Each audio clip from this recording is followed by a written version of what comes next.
मारल्यावरती होतो आणि ही पुतना माझ्या हातासाठी पर्यंत आली होती. चार ती माझ्या हातासाठी एक पुतना आली होती आणि मला मारण्याचा प्रयत्न तिच्या गर्वी घडला होता आणि तो प्रयत्न हाडून पाडण्यासाठी त्या पुतळेचा घात या गोपाल कृष्णाने केला आणि या विश्वाच्या खाली तिचा हात स्वसंरक्षणात केला.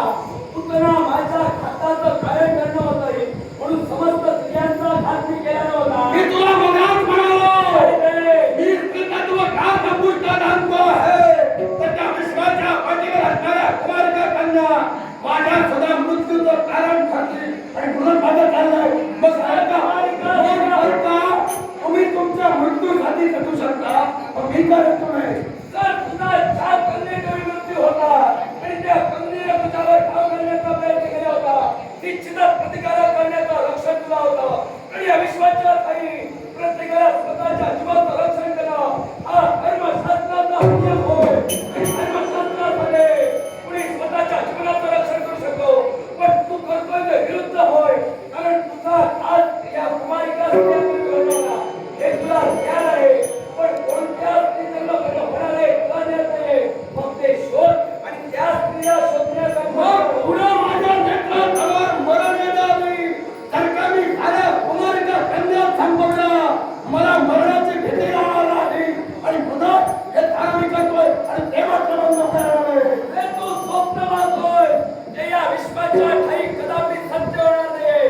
कारण या विश्वाच्या ठाई स्त्री विना पुरुषार्थाला कोणी मोडले नाही आणि या विश्वाच्या ठाई पुरुषा विना स्त्रीत्वाला मोडले नाही आणि म्हणूनच ही दोन्ही तत्व राखण्यासाठी आमचं देवतत्व काढलेलं आहे आणि देव सांगतोय या विश्वाची आशा बाळगली ती सोड अन्यथा हीच आशा तुझ्या विनाशाला मी मेलो तरी चालेल पण उतरलेला पाऊल केव्हा मागायला घेणार नाही. कारण इथं माझा जन्मच मुळात झाला तो म्हणजे धनुकुलाचा उत्कर्ष आणि तो उत्कर्षाचा मार्ग सदा मला पण करायचा आहे. धनुकुलाचा उत्कर्ष तुला करायचा आहे. कोणत्या प्रकारे करणार? या विश्वात सुरू आहे ती तुम्हा देवतांची भक्ती. देवतांची भक्ती त्यांचं ठरतं आणि तुम्ही प्रबंधशाली ठरता गोष्ट मान्य आणि म्हणून मला ती भक्ती तत्व सुद्धा निर्देश करायचा आहे.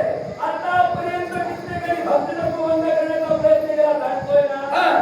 शीत परिस्थिती त्यांची झाली तशी तुझी व्हायला पाहिजे का? हे वैरत्व निर्माण झाल्यामुळं तुला देवतांमुळे आणि म्हणून हे आम्हालाच्यामुळे करावं लागेल. विरोधात्मक कोणत्यामुळे निर्माण झालं? आठवा खतकारातील प्रसंग सर्व घटना तुझं काय ते सांग. आणि सुरुवात सागर मंथनाला. मग सागर मंथन झालं ते तुझ्यामुळं झालं. त्या सागर मंथनात आम्हा दानवांची काय चूक होती? समुद्र मंथन घडलं ते आम्हाला देवतांमुळे हे आम्ही मान्य करतो. त्या देवतांचा अपमान केला म्हणून त्यांचा म्हणून सागर मंथन झालं. मग ते सागर मंथन झालं ते करणं तुम्हा देवतांना पूरक नव्हतं म्हणून तुम्ही कुणाच्या पायाकडे आलात? बळीराजे म्हणजेच आमचा राजे. मग जर का दानवांच्या पायाकडे तुम्ही येऊ शकता मग नंतर फक्त मदिरा त्यांना देऊन सारं तुम्ही का म्हणून वाटतो? मदिरा त्यांना दिली होती का? फक्त मदिरा दानवांना दिली होती का? मी बोला बोलायचं रे, प्रश्न उत्तर दे. प्रश्न प्रथम मी केला. दानवांना तुम्ही मदिरा दिला 14 रत्न तुम्ही तुमच्या वाट्याला घेतल्या आणि माझा दुसरा महत्वाचा मुद्दा म्हणून तुम्ही तुमच्या वाट्याला घेतल्या. दानवांना मदिरा प्रसारण झाली. मग मला सांगा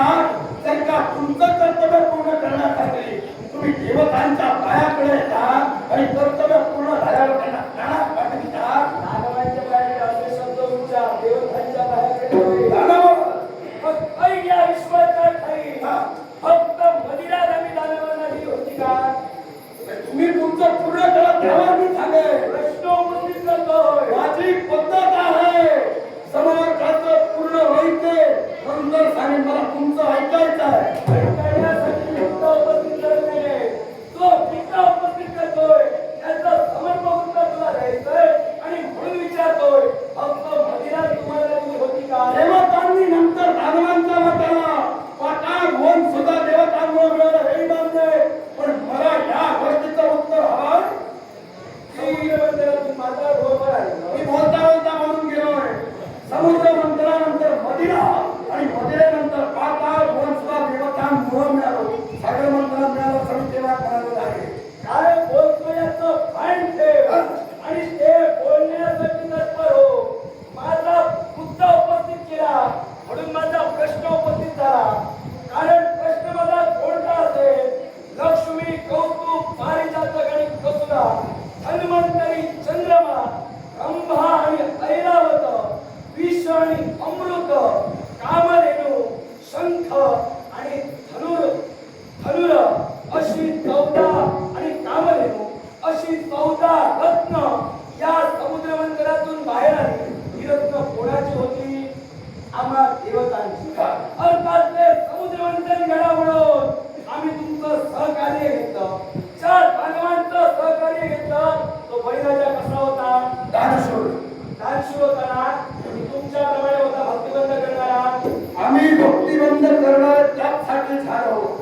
कारण तुम्ही बोलता बोलता बोलून गेला 14 रत्न ही देवतांची होती. तुमच्या चुकीमुळे ती सागरात मिळाली. मग जर का आमच्या सहकार्यानं ती तुम्हाला पुनश्च मिळाली, मग मदिरेत सुद्धा तुम्ही अभिप्राय केला. ज्ञान बोलतोय. हे ज्ञान तुला कोणी दिलं? शुक्राचार्य. त्या शुक्राचार्यांना जाऊन इथं घेऊन ये. ते अर्धवट बोलतोयस ना, त्याची वाचन मला त्यांच्याकडून करायची आहे. अर्धवट ज्ञान तुम्ही तुला इथं वाटलं. अर्धवट ज्ञान बोलतो तर माझ्या प्रश्नाचं उत्तर मला अजून मिळालं नाही. म्हणून मला सांगा, त्या सागर मंथनातून उत्पन्न झालं ते म्हणजे अमृत.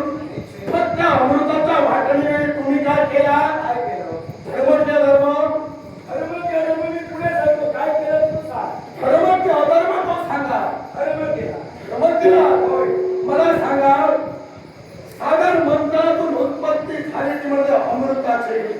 मग अमृताच्या पंक्तीला जेव्हा तुम्ही बसला तेव्हा आम्हा दानवांना म्हणजे आमच्या पूर्वजांना काय कारण देऊन तिथून पळ दिला? काय कारण दिलेलं? तर तुम्ही सांगा. तुम्हाला नाही सांगा. तुझा शब्द आहे. तुझा मुद्दा परिपूर्ण झाल्यावरती काही ते सर्वत्र सांगते. आता एक ऐका, आम्हाला दानव सागर मंथनाच्या वेळी राहिले ते म्हणजे सर्पाच्या मुखभागी, देवता राहिले ते सर्पाच्या पुच्छभागी. मग जेव्हा सर्पाच्या मुखातून जेव्हा हुंकार येऊ लागले तेव्हा विषाचा कंकामा दानवाला देखील बसला होता म्हणजे आमच्या पूर्वजांना. मग त्यासाठी जेव्हा ती मदिराचा साथ त्यांच्याकडून झाली तेव्हा तुम्ही त्यांना कधीला अमृतचा शान करण्यासाठी व्यक्ती हवी ती सुंदर स्नान संध्या करा आणि इथं प्रस्थापित व्हा. आणि त्याच वेळी तुम्ही पंक्तीला बसला. आता मला शुक्राचार्यावर नव्हे, तुझ्यावर तुला संशय येऊ लागला. संशय तुम्हाला या तेव्हा वाटलं ते तेव्हा तुझं विचलित होता वाटतं. नाही बोला तरी. कारण या विश्वाकडे काय बोललात?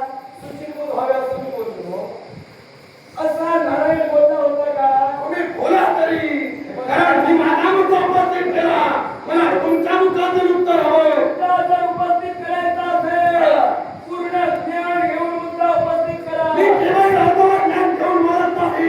कारण मला तुमच्या मुद्द्याचं उत्तर हवं. आता ते तुम्हाला बाहेर काढायचं आहे की अवघड मला पोहायचं आहे? सुचिरभूत राहण्यासाठी मी माग केलं होतं. मला सांगा, तुमच्या मुखातील मुद्दा तुम्हाला सांगायचा नाही की अधर्म तुमचा लपवायचा आहे? अरे, तुला बोलायचंय खूप काही, पण तुला काय बोलायचं हे कळत नाही. इतकं चुकीचं आहे. या शब्दाचा माझ्याकडे घेऊ नका.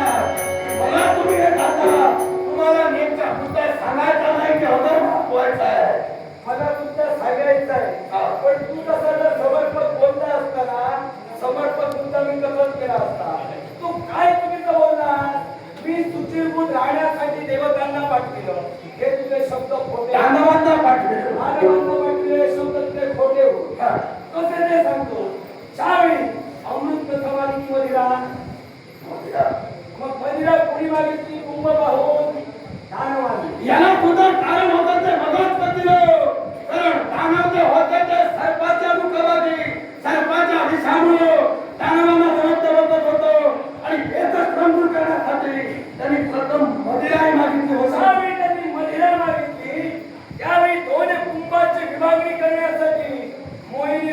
धारण केलं आणि ज्यावेळी मोहिनी रूप धारण केलं ना त्यावेळी एका बाजूला दानवांची पंगत बसली आणि दुसऱ्या बाजूला देवांची पंगत बसली.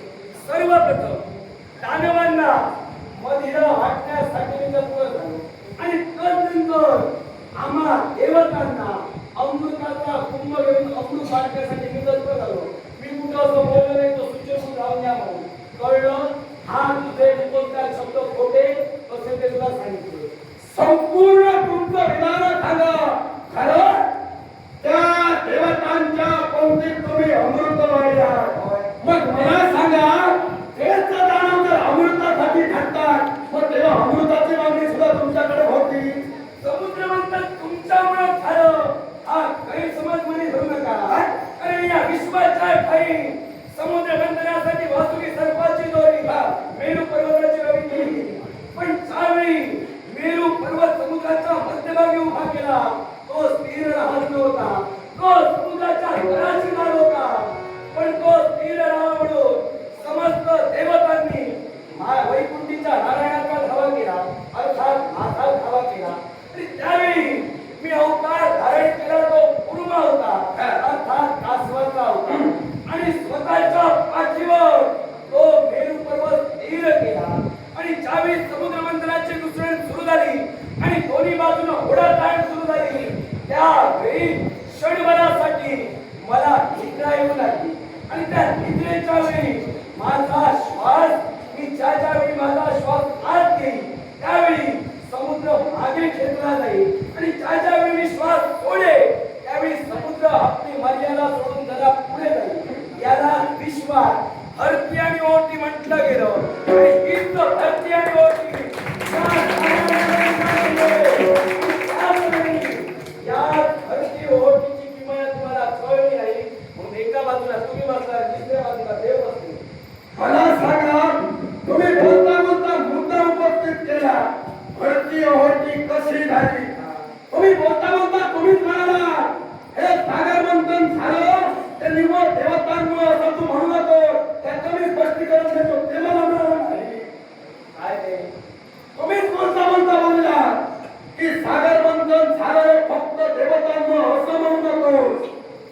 हे तुला मी सांगतो तुम्ही भरती ओहोटी सांगितलं सुद्धा समुद्र मंथन झाले मान्यच केलं. त्यावेळी कोणत्या प्रकारे विभागणी झाली हेही तुम्हाला मी सांगितलं. मग तुमचा मुद्दा असं होतोय तुमच्यावर संकट येते तुम्हाला वाटा मिळत नाही पळायला. संकट माझ्यावर येत नाही.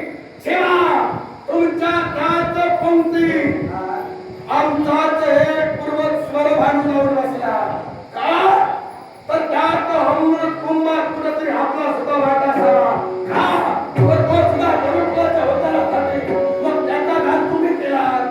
त्याचा घात का केला कारण त्यानं आम्हा देवतांचे रूप धारण करून तो पंक्तीत बसला होता आणि म्हणून त्याचा घात केला.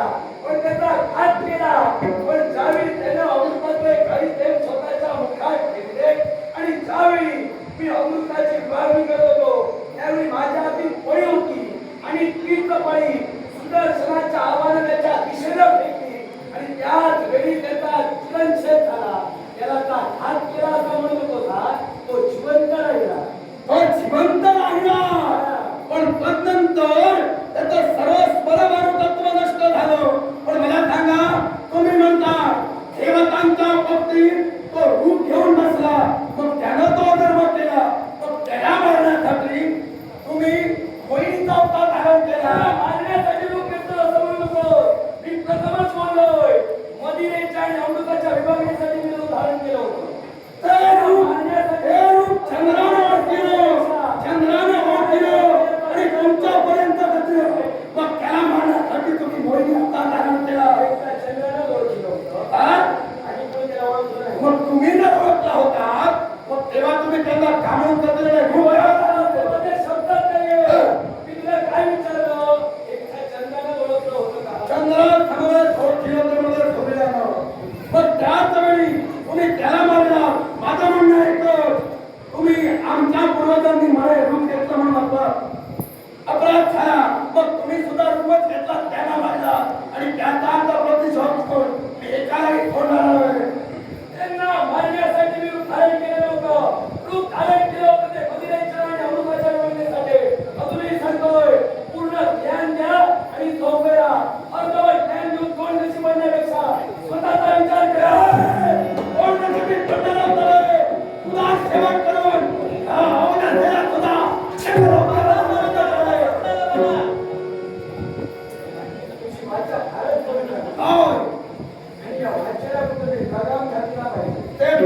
केव्हाही शक्य होणार नाही. कारण आज इथं जो मी आलोय तो हिताही खात आणि आता वैर होतो ते म्हणजे इथे. इथे आणि इथे येऊन बोल. तर दोन मोठ्या व्यक्ती बोलताना मध्यंतरी बोलायचं नसतं. शिकवलं नाही का तुम्ही? आता तुम्ही तर याच्यापेक्षा मोठे आहात. तुम्ही तर हिच्यापेक्षा मोठे आहात. तर तिचा पिता इथं बोलतोय तर तिला निवडून करायची काय गरज? कारण आमच्या दोघांच्या युद्धात मला हिचा तरी हस्तक्षेप नको आहे. कारण इथपर्यंत माझं येणं झालं होतं ते तुझ्या घातासाठी आणि मी तुला दूषण दिली. कारण मला तुला शेवट करायचा आहे. हो. माझी कन्येची बोलण्याची धार पाहिजे. माझ्या सुद्धा बोलण्याची धार पाहिजे. कोणत्याची बोलण्याची धार नव्हे. मला कळलं तिच्या समोर किती काही बोललो तिला ते कळणार नव्हे. तुम्ही आलात आता तुम्हाला मी फोन देणार नाही. हाती जे शस्त्र धरले ना इतर मिनिट माझ्याकडून लोकांना वितंडवाद निर्माण करू नको. समुद्र मंथनाने काय घडलं ते तुला सांगितलं. पुतळेच्या बाबतीत काय घडलं हे तुला सांगितलं. आणि त्या शुक्राचार्यांना जाऊन विचार की काय घडलं होतं. तर ज्यावेळी देव दानवांनी संबंध चांगले जुळावे म्हणून हे वैरत्व कुठेतरी मिटलं होतं आणि हे वैरत्व कोणी मोडलं ना त्यांना जाऊन विचार आणि मग तो मला मग तुझ्या सर्व प्रश्नांची उत्तर काय आहे तुला समजलं ना. वैरत्व तुम्ही मोडलं. जर का वैरत्व मोडलं होतं ते आजपर्यंत चालू केव्हा राहिलं नव्हतं. तर का वैरत्व तुम्ही मोडला. माझ्या धनावांचा सुद्धा शेवट तुम्ही केला आणि त्याचा शेवटचा प्रतिशोध घेण्यासाठी आलोय. तुम्हाला दिलं पण ते घेता आलं नाही एवढं लक्षात ठेवा. ज्या गोष्टीसाठी तुम्ही भांडतात ना ती गोष्ट तुमच्या स्वतःहून पायी करण्यासाठी सुद्धा आम्ही आलो होतो. पण ती तुम्हाला घेता आली नाही याचा विचार करा. का घेता आले नाही. याच अर्धवट ज्ञानामुळं तुम्ही असे राहिला आणि हेच अर्धवट ज्ञान घेऊन जर या विश्वाच्या पाठीवर भ्रमण राहिला ना तर या विश्वात तुम्हाला हे अर्धवट ज्ञान घातक करेल. जेव्हा ते सारं घडलं माझा जन्मांत आदित्य होतं आणि आता माझा जो जन्म झालाय ते मी तुम्हाला केव्हाही होऊ देणार नव्हे. म्हणजे जन्माच्या अगोदर घडण्याचं सांगतोय आणि आता सांगतोय ते माझ्या जन्माच्या अगोदर. मी बोलता बोलता बोलून गेलो. अरे बोलता अरे तुम्ही घडवलं. म्हणजे तो प्रत्येक गोष्ट आईला बंद केलं. बोलता बोलता काही बोलला आणि मग सांगतो बोलता बोलता म्हणून गेलो. तुम्ही बोलता बोलता बोलून गेला. जे घडविलं ते माझ्या जन्माआधी घडविलं आणि मी म्हणालो आता माझा जन्म झाला. हे तुम्हाला सामाच्या वेळी घडलं होतं की काय. मग त्याची वांछना केलीच ना तो. हे पहा मी तुम्हाला एकच देतोय. जे मी बोलतो ते करणारे ऐका आणि नंतर बोला. या तुमच्या मला धमकावण्या देऊ नका. कारण मी बोलताना स्पष्ट बोललो. जे तुम्ही घडवला माझ्या जन्माआधी घडवला आणि आता माझा जन्म झाला तो तुम्हाला सोडणार नाही. हे माझे उत्तर आहे. तेच सांगतोय जर जन्माआधी घडलं हे तुला कळतंय ना. मग तुझ्या जन्माआधी सुद्धा समुद्र मंथन घडलं होतं. त्याची वाचना तुला करायला समजते. पण भावामध्ये तुमच्या तोंडामध्ये हात दिला तो घेता आला नाही हे तुला सांगितलं काय नाही. बोलताय तुम्ही हे? मी बोलता बोलता बोलतोय. जे घडलं ते जन्माआधी घडलं ते माहीत नाही म्हणालो नाही. मी म्हणालो ते घडलं ते जन्माआधी घडलं. आता जन्म झाला आता करून दाखवा. जे काही ठरवायचं आहे प्रत्येक वेळी एकच सांगणार. मी बोलता बोलता बोलून गेलो आणि तुला प्रत्येक गोष्टी अवघड आपली बोलते. बाबा याला तुम्ही किती समजून केला तरी याच्या हे वरूनच जाणार. हे कसं झालंय? हे बाबा तुम्ही पहिला तरी उपाय नाही असं म्हणता. आता मला कळालं. पिता आणि कन्या यांच्या समोर बोलण्याचा अर्थ नाही. कारण तुला काय सांगत होतो तुला कळलं नाही. याला काय सांगतोय तो याला कळलं नाही. बोलण्याचं काही अर्थ नाही तर तू चालता होय तू. बोलण्याचं काही अर्थ नाही तर चालता हो. युद्धात आजारी घुसतो मध्यंतरी तुला बोलण्याचा अधिकार नाही. जेव्हा जर का तुला ती गलत होती